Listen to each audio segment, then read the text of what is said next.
வணக்கம் நண்பர்களே, நான் உங்கள் எல்ஐசி சங்கர் பேசுகிறேன். நண்பர்களே, எல்ஐசியில் லாபம் இல்லைன்னு சொல்கிறாங்க. ஒரு நபர் பாலிசி எடுக்கிறார். உதாரணத்துக்கு 10 லட்ச ரூபாய்க்கு ஒரு பாலிசி எடுக்கிறார். 2 தவணை கட்டுறாரு. எதிர்பாராத விதமாக அவருக்கு ஒரு அசம்பாவிதத்தினால உயிரிழப்பு ஏற்படுது. நண்பர்களே, விபத்து காப்பீடு 20 லட்சம் ரூபாய் அவங்க நாமினிக்கு கொடுக்குறாங்க.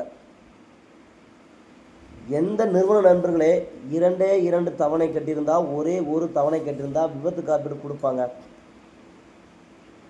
என்ன கேட்குறாங்க கஸ்டமர், அதுக்காக நாங்கள் பாலிசி போட்டு எங்களுக்கு மரணம் ஏற்படுமா கேட்குறாங்க.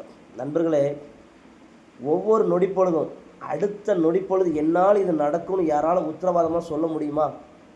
நம்ம எத்தனையோ சாமியாரை தேடி போகிறோம். எந்த சாமியாருக்காவது மரணம் இல்லாமல் இருக்கா? ஒரு நாளைக்கு ஆயிரக்கணக்கான உயிர்களை காப்பாற்றுகின்ற டாக்டர்களுக்கே உத்தரவாதம் இல்லாத உலகத்தில் வாழ்ந்துக்கிட்டு இருக்கோம். அதனால் மரணம் ஏற்படுங்கிறது எல்லாருக்கும் விதிக்கப்பட்ட விதி. பாலிசி எடுத்த குடும்பத்திற்கு மரணம் ஏற்பட்டால் அந்த குடும்பம் பொருளாதாரம் பாதுகாக்கப்படுது. அந்த குழந்தைங்க படிக்கிற படிப்பு, அதுங்க வாழ்கிற வாழ்க்கை எந்த ஒரு தடையுமே இல்லாமல் இருக்குது.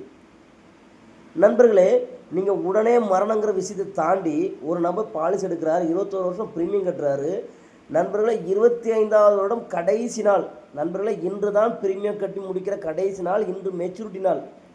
இந்த மெச்சூரிட்டி ஆகிற இன்னைக்கு தான் கடைசி நாள். நேற்றைக்கு சம்பவம் நடந்தால் கூட, அதாவது மெச்சூரிட்டி வாங்குகிற ஒரு நாளைக்கு முன்னக்கூட்டி சம்பவம் நடந்தால் கூட எல்ஐசி விபத்து காப்பீடு கொடுக்குது. நண்பர்களை பாருங்கள், எவ்வளோ பெரிய விஷயம் பாருங்கள். மெச்சூரிட்டி அன்னைக்கு தான் நீங்கள் கட்டின பணத்திற்கு 7% வட்டியோட இன்ட்ரெஸ்ட்டோட உங்களுக்கு மெச்சூரிட்டி அமௌண்ட் தராங்க. நண்பர்களே, வாழ்க்கை என்பது வட்டி விகிதம் பார்த்து வாழ்வதல்ல, குடும்ப தேவைகளை பூர்த்தி செய்து வாழ்வதை வாழ்க்கை என்று கூறி விடைபெறுகிறேன். நன்றி, வணக்கம்.